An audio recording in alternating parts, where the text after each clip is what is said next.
वक्रतुंड महाकाय सूर्यकोटि समप्रभ निर्विघ्नं कुरु मे देवो सर्वकार्येषु सर्वदा.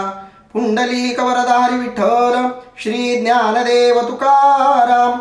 पंढरीनाथ भगवान की जय. माऊली ज्ञानेश्वर महाराज की जय. जगद्गुरु संत तुकाराम महाराज की जय. सब संतन की जय. माऊली महावैष्णव ज्ञानोबारायांच्या परमश्रेष्ठ अशा ज्ञानेश्वरी ग्रंथाचं चिंतन करत करत आपण भगवद्गीतेच्या 29व्या क्रमांकाच्या श्लोकापर्यंत आणि 171व्या क्रमांकाच्या ओव्यापर्यंतचं चिंतन घेतलं. आज आपण पुढचं चिंतन घेणार आहोत, ज्याच्यामध्ये भगवान श्रीकृष्ण परमात्मा अर्जुनाला युद्धाला प्रवृत्त करण्यासाठी आत्म्याचं शाश्वत तत्व जे आहे ते सांगतायत.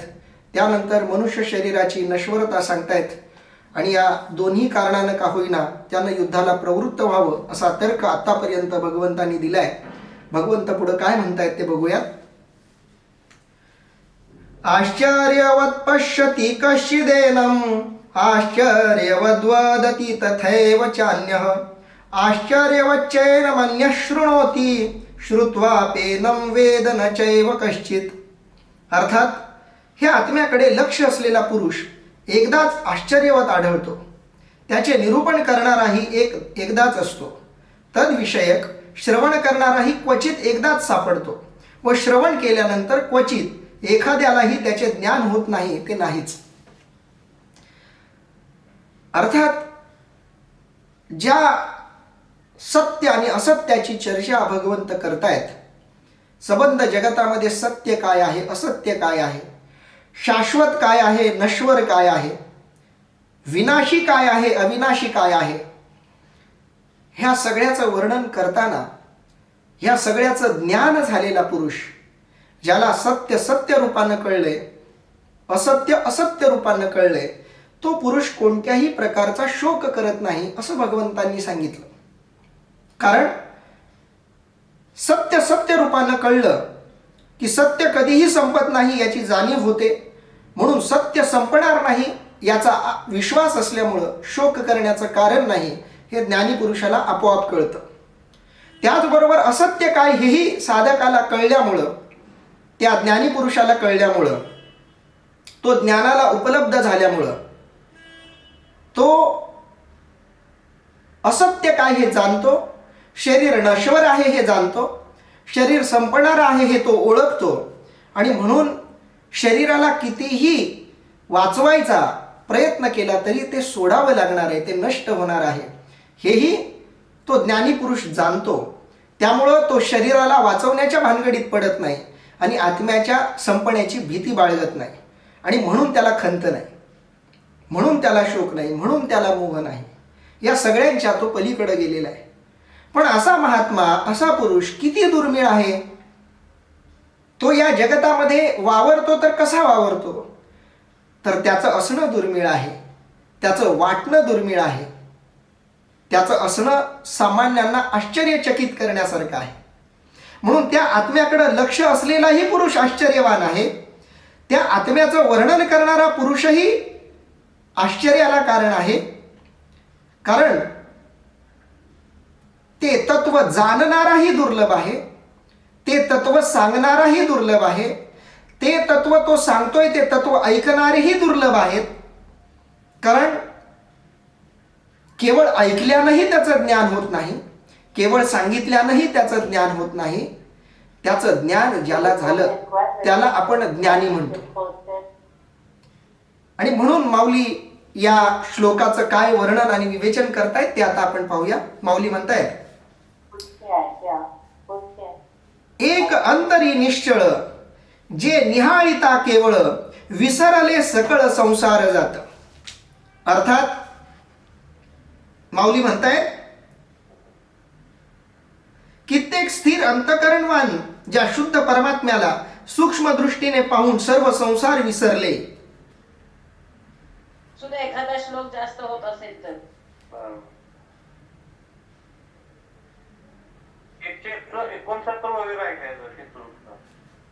ओके, वरून घ्यायचं आहे का? ठीक आहे ठीक आहे. माऊली म्हणतायत, जयाची आरतीची भोगीत विषयी त्यजिले संत, जया लागी विरक्त वनवासीये. त्या तत्वाचं वर्णन इथं माऊली करतायत. त्याच्या आधीच्या श्लोकामध्ये माऊली म्हणतायत, तैसे आधीची जे नाही तया लागी तू रुदसी काही, तू अवीट ते पाही चैतन्य एक. अर्थात त्याप्रमाणे जे मुळातच नाही त्याकरता तू का शोक करतोयस? अविनाशी जे चैतन्य त्याचे तू ज्ञान करून घे. भगवंत ज्ञानाचं महत्व सांगतायत की ते ज्ञान म्हणजे सत्य असत्याचं ज्ञान, सत्य काय असत्य काय याचं वेगवेगळं वर्णन वेगवेगळ्या उदाहरणांच्या द्वारा माऊलींनी केलं. अभ्रपटलाचं उदाहरण दिलं, तरंगांचं उदाहरण दिलं, सोन्यांचं उदाहरण दिलं, स्वप्नाचं उदाहरण दिलं. अशी वेगवेगळी उदाहरणं देऊन सत्य असत्य यांचं वर्णन माऊली करतायत. आणि पुढं माऊली सांगतायत, तैसे आधीची जे नाही, जे आधी नव्हतं त्याच्यासाठीही तू रडू नको. जे आधी नव्हतं त्याच्यासाठी तरी का रडायचं? तू अवीट ते पाही चैतन्य एक. चैतन्य हे अवीट आहे, न संपणार आहे, नित्य आहे, शाश्वत आहे, सत्य आहे, हे तू जाणून घे. तैसे आधीची जे नाही, जे आधी नव्हतं ते आता नसेल तरी दुःख करण्याचं कारण नाही. तया लागी तू रुदसी काय, मग त्याच्यासाठी तू का रुदन करतोयस? आणि जे अवीट आहे ते एक चैतन्य आहे, ते कधीही संपणार नाही, म्हणूनही तुला दुःखी होण्याचं कारण नाही. जयाची आरतीची भोगीत विषयी त्यजिले संत, जया लागी विरक्त वनवासी. अर्थात ज्या परमात्म्याची आवड उत्पन्न झाली असता संतांना विषय सोडून जातात व ज्या करता वैराग्य संपन्न वनवासी होतात. किती सुंदर वर्णन करतायत बघा. जयाची आरतीची भोगीत, जो असा ज्ञानी पुरुष आहे, ज्याला चैतन्य कळलेलं आहे, अशा लोकांकडून जयाची आरतीची भोगीत, त्यांची जी आवड आहे त्याचाच ते उपभोग घेतात. त्यांना जे आवडतं त्यातच ते रमतात. जे त्यांना आवडत नाही त्यामध्ये ते अजिबात रमत नाहीत.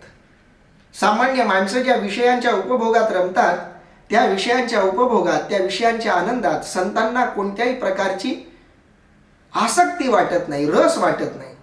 जयाची आरतीची भोगीत, जे त्यांना आतून आवडतं त्याचाच ते आनंद घेतात. विषयी त्यजिले संत, त्या संतांनी विषयांचा त्याग केलाय. जया लागी विरक्त वनवासी, आणि त्या आवडीच्या विषयाचा आनंद घेण्यासाठी ते विरक्त झाले. जया लागी विरक्त, ज्याच्यासाठी ते विरक्त झालेत. कशासाठी विरक्त झालेत? तर जे सत्य आहे, शाश्वत आहे, त्याचा आनंद घेण्यासाठी, त्यात रमण्यासाठी, त्याच्या विलासात मग्न होण्यासाठी ते विरक्त होतात आणि वनवासी होतात. वनवास म्हणजे फक्त जगण्यापुरतं तुम्हाला विषय तिथं मिळतात. भूक लागली तर खायला भरपूर मिळेल, तहान लागली प्यायला भरपूर मिळेल. बाकी वासना तुम्हाला जंगलामध्ये तृप्त करण्याचं काही कारण नाही. म्हणून वनाची निवड तोच करतो ज्याचा विषयामध्ये कोणत्याही प्रकारचा भाव नाही, आसक्ती नाही, मोह नाही, आवड नाही.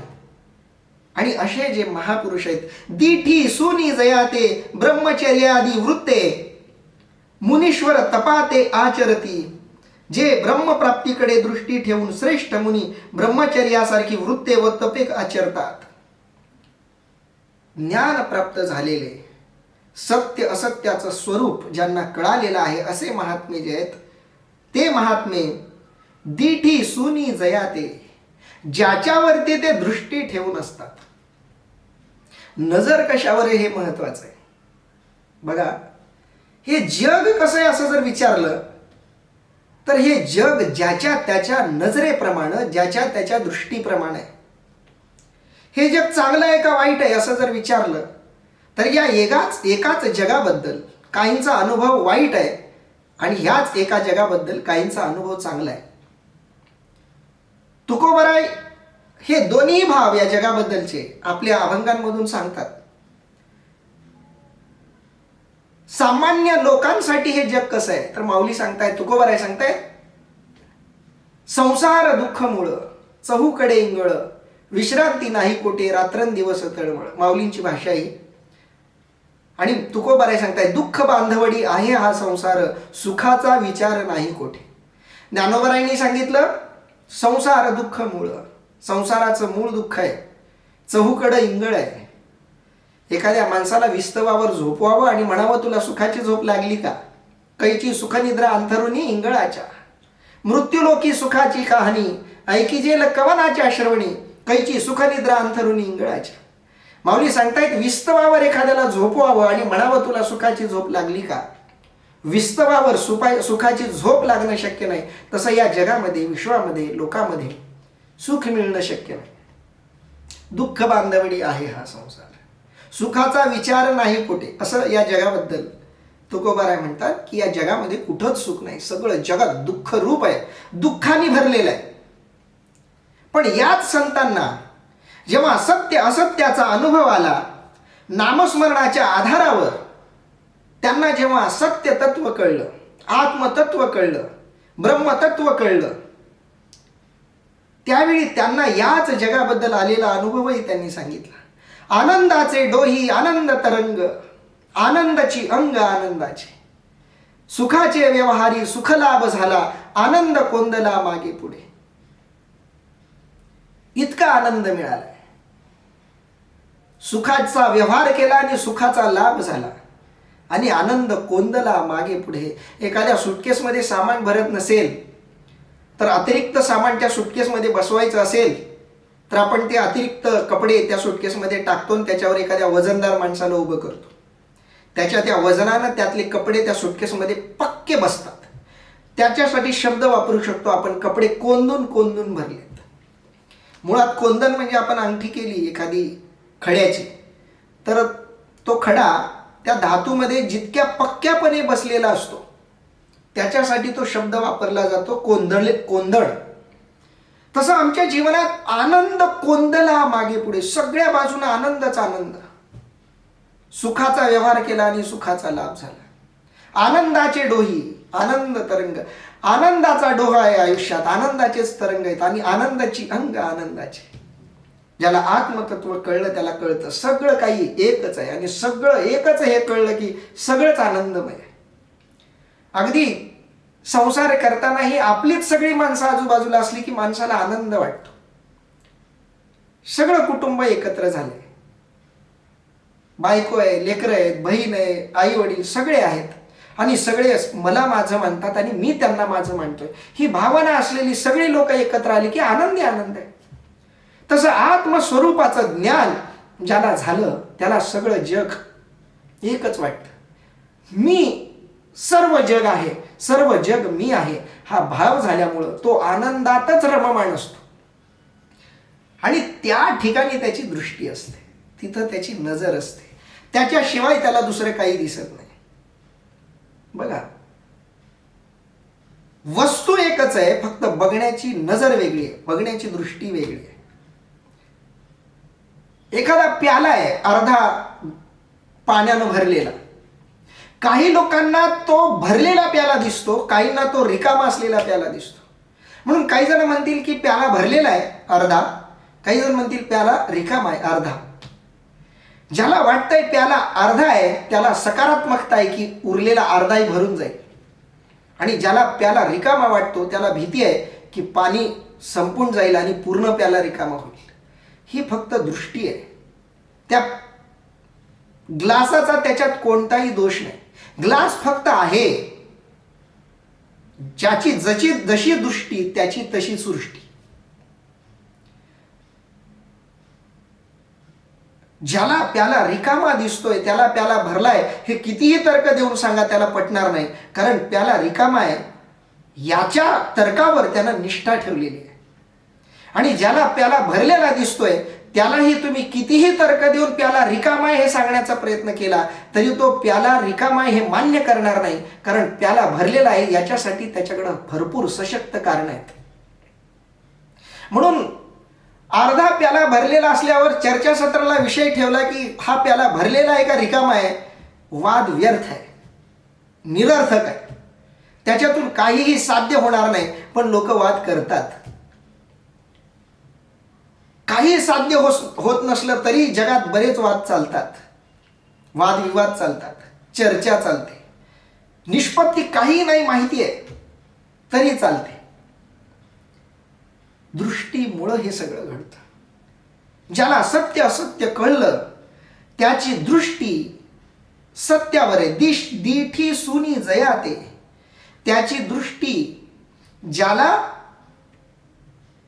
सापडली, ज्याची दृष्टी त्याच्यावर स्थिर झाली, त्याला दुसरं काहीही या जगात दिसत नाही. जसं मी माझ्या डोळ्याच्या समोर हिरव्या रंगाचा चष्मा घातला की मी कुठेही गेलो तर मला सगळं जग हिरवंच दिसणार आहे. लाल रंगाचा घातला जग लाल दिसणार, ज्या रंगाचा चष्मा त्या रंगाचं जग दिसणार आहे. पारदर्शी चष्मा घातलाय जग पारदर्शी दिसणार, जसं आहे तसं दिसणार. ज्याला आत्मज्ञान झालं, ज्याला सत्य दिसलं, सत्य कळलं, तो सत्यावर दृष्टी ठेवतो. आणि ज्याची सत्यावर दृष्टी पडली त्याचं वर्णन माऊली करताय. दिठी सोनी जयाते ब्रह्मचर्यादी व्रते मुनीश्वर तपाते आचरिती. आणि त्या तत्वावरची निष्ठा ढळू नये म्हणून ते ब्रह्मचर्यादी व्रतांचं पालन करतात. ब्रह्मचर्य व्रताचं पालन का करायचं? तर प्राप्त झालेलं ते तत्व हलू नये म्हणून, त्याच्यावरची दृष्टी ढळू नये म्हणून ते ब्रह्मचर्यादी वृत्तांचं पालन करतात. मुनीश्वर जे आहेत, सुंदर शब्द आहे मुनीश्वर, ईश्वर रूप झालेला माणूस. असा मुनी जो ईश्वर रूप झालेला आहे. जो मुनी माणसासारखा दिसतोय तो ईश्वर मुनीश्वर नाही. जो माणूस ईश्वर रूप झालाय तो मुनीश्वर. ज्याला ईश्वर दिसलाय, ज्याला ईश्वर कळलाय, ज्याची ईश्वरावर नजर दृष्टी स्थिर झाली तो मुनीश्वर. मुनीश्वर तपाते आचरिती, ते तप करतात. 12 वर्षांचा एक तप होत असतो. तुम्ही एकच गोष्ट सलग 12 वर्ष केली तर ती गोष्ट तुम्हाला पावणार. पावणार म्हणजे पावणार.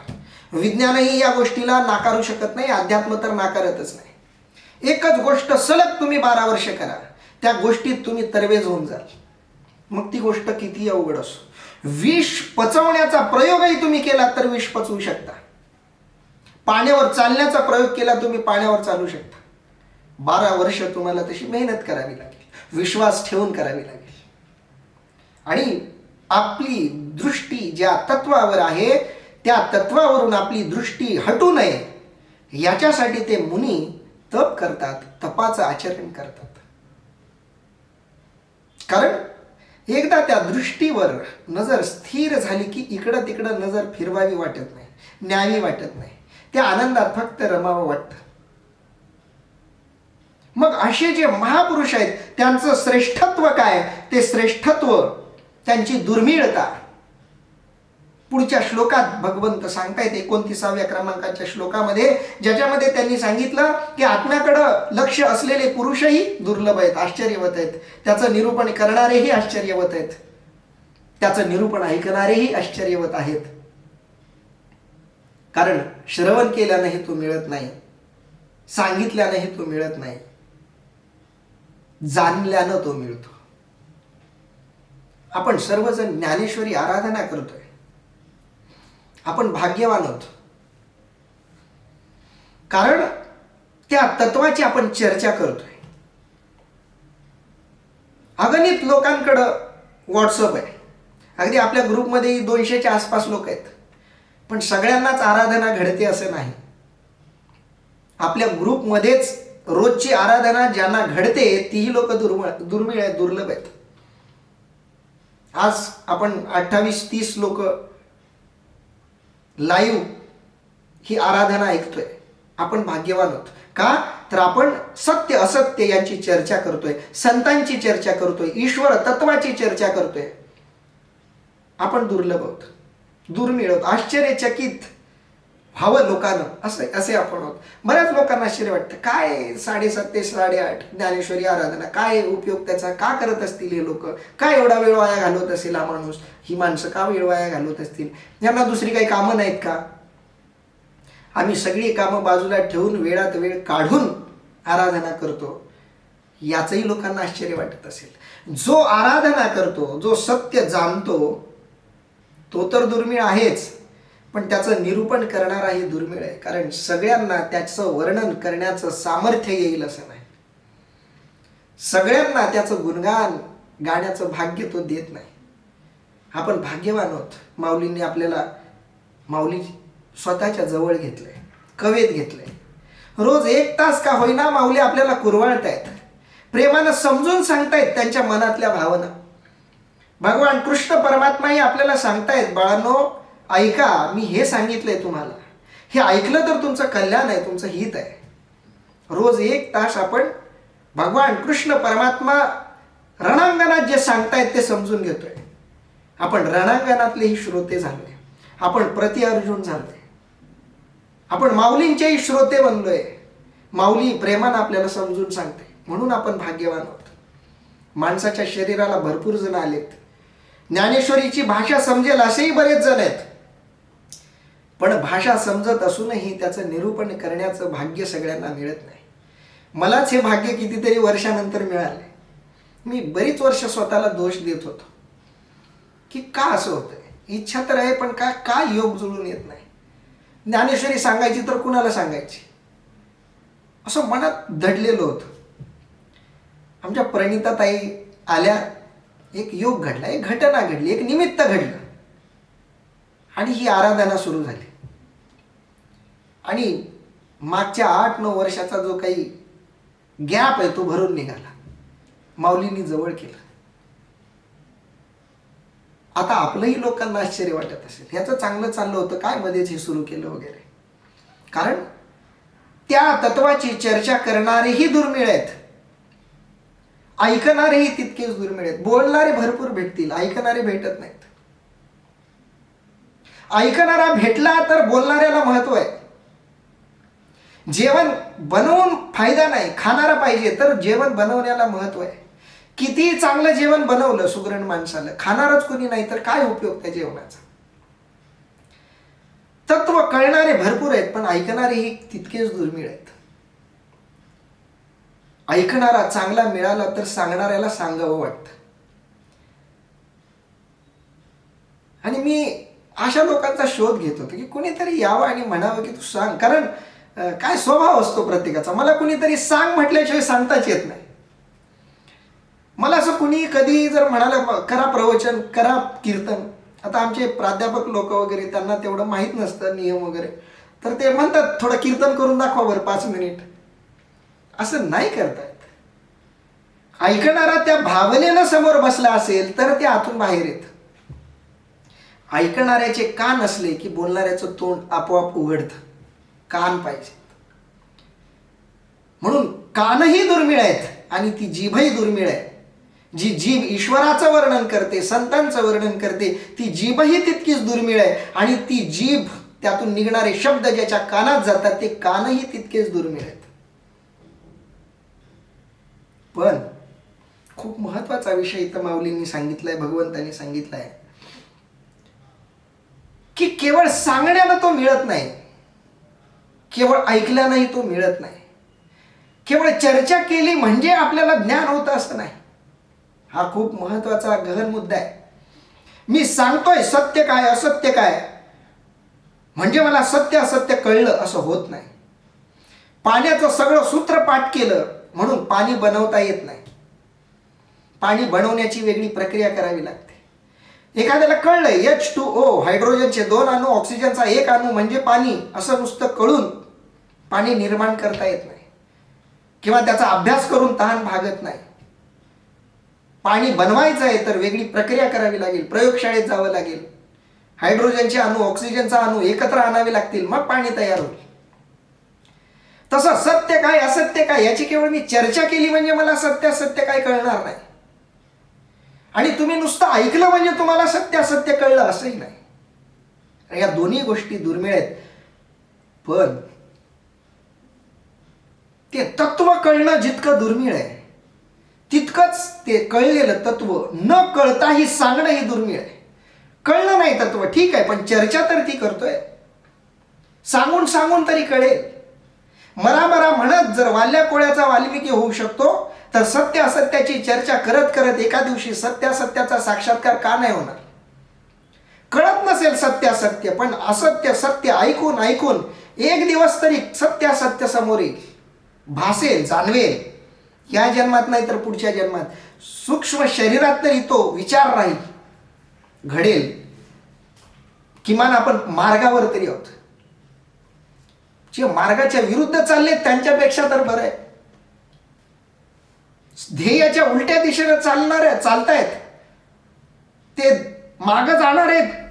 पलीकडे गेल्यावर त्यांना कळणार आहे आपण उलट्या दिशेने आलो, कुणीतरी सांगेल आणि मग ते वळणार आहेत. त्याच्यापेक्षा आपण बरे, आपण योग्य दिशेवर आहोत, मार्गावर आहोत, कधीतरी पोहोचू. त्या मार्गाची चर्चा करतोय, त्या मार्गाचं श्रवण करतोय. पण श्रवण केलं म्हणजे ते मिळालं हा भ्रम बाळगायचा नाही. मी सांगतो म्हणजे मला कळलं हाही भ्रम बाळगायचा नाही. मी जे सांगतोय, ज्ञानेश्वर भोसले जे सांगतोय ते ज्ञानेश्वर भोसले सांगत नाही. जे माऊली सांगतायत ते ज्ञानेश्वर भोसले सांगतोय. जे भगवान कृष्ण परमात्मा सांगतायत ते मी सांगतोय. त्यामुळे सांगणाऱ्यानं कधीही हा भाव बाळगायचा नाही की मी सांगतो म्हणजे मला कळालं, आणि तुम्ही ऐकताय म्हणजे तुम्ही हा भ्रम बाळगायचा नाही की हा सांगतोय म्हणजे ह्याला कळालं. आणि तुम्ही ऐकताय म्हणजे तुम्हाला सत्य कळलंय, असत्य कळलंय असंही भ्रम ठेवायचं कारण नाही. ज्याला सत्य असत्य कळतं त्याला सांगायची गरज नाही, पण तो दुर्मिळ आहे. हेच वर्णन इथं माऊली करतायत, भगवान कृष्ण परमात्मा करतायत. या सगळ्याचं वर्णन माऊली काय करतायत ते आता बघूयात.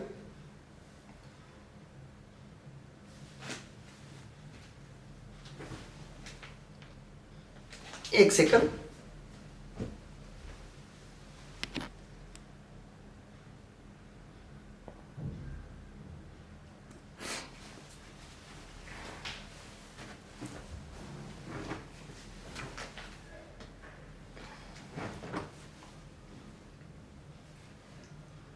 माऊली या श्लोकाचं काय वर्णन करतायत ते आपण बघूयात.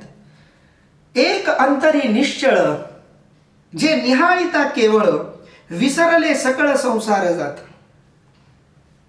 अर्थात कित्येक स्थिर अंतःकरणवान ज्या शुद्ध परमात्म्याला सूक्ष्म दृष्टीने पाहून सर्व संसार विसरले. एक अंतरी निश्चळ, त्या सत्य तत्वाला, आत्मतत्वाला जाणायचा एकच मार्ग आहे. अवघड नाही येते पण तितकंच अवघड आहे. काही गोष्टी अवघड नसतात पण अवघड असतात. तुम्ही म्हणाल असं कसं? पाण्याला स्थिर करणं अवघड की सोपं? पाण्यात तरंग आले, त्या पाण्याला स्थिर करायचे, काय केल्यानं स्थिर होईल ते पाणी? आपण प्रयत्न करून त्याच्यावर काहीतरी असं ठेवायचं, लाकूड वगैरे कोणता तरी जड पदार्थ ज्याच्यामुळे ते पाण्यात हवाच घुसली नाही पाहिजे. अशानं पाणी स्थिर होणार आहे का? नाही. पाणी स्थिर एकाच कारणानं होईल, पाण्यानं आपल्या मूळ रूपात स्थिर व्हावं. मग हवा आली काय, वारा आला काय, तरी पाण्यात तरंग निर्माण होणार नाहीत. मी हे स्थिरत्वाबद्दल बोलतोय. पाण्याला शक्य नाहीये वारा आला की स्थिरता अबाधित ठेवणं. पण ज्याचा आत्मा निश्चळ झालाय, शुद्ध झालाय, स्थिर झालाय, कोणत्याही धक्क्याने, कोणाच्याही इतरांच्या अस्तित्वाने ज्याला धक्का लागणार नाहीये. एक अंतरी निश्चळ जे निहाळिता केवळ. एकदा निश्चळ होऊन फक्त निहारायचं काम आहे. समोर आहेच सगळं. माऊलींनी अनेक ठिकाणी उदाहरणं दिलीत. शुद्ध पाणी आहेच, त्या पाण्यावर शेवाळ साचलंय, फक्त ते शेवाळ बाजूला करायचंय. शेवाळ बाजूला करून फक्त बघायचंय. बघण्याची दृष्टी आधीच दिलेली आहे. दृष्टी आहे, पाणी आहे, पण बघणं होत नाही, मध्ये शेवाळ आलंय म्हणून. तसं मनाला स्थिर केलं, मनाला शुद्ध केलं आणि नुसतं बघितलं की तो दिसणार आहे. एक अंतरी निश्चळ जे निहाळिता केवळ. नुसतं निहाळायचंय, नुसतं बघायचंय. बघण्यासाठी नजरही इकडं तिकडं करायची नाहीये. जिथं आहे तिथंच ते आहे. कॅमेरा पण सेट करायची गरज नाहीये.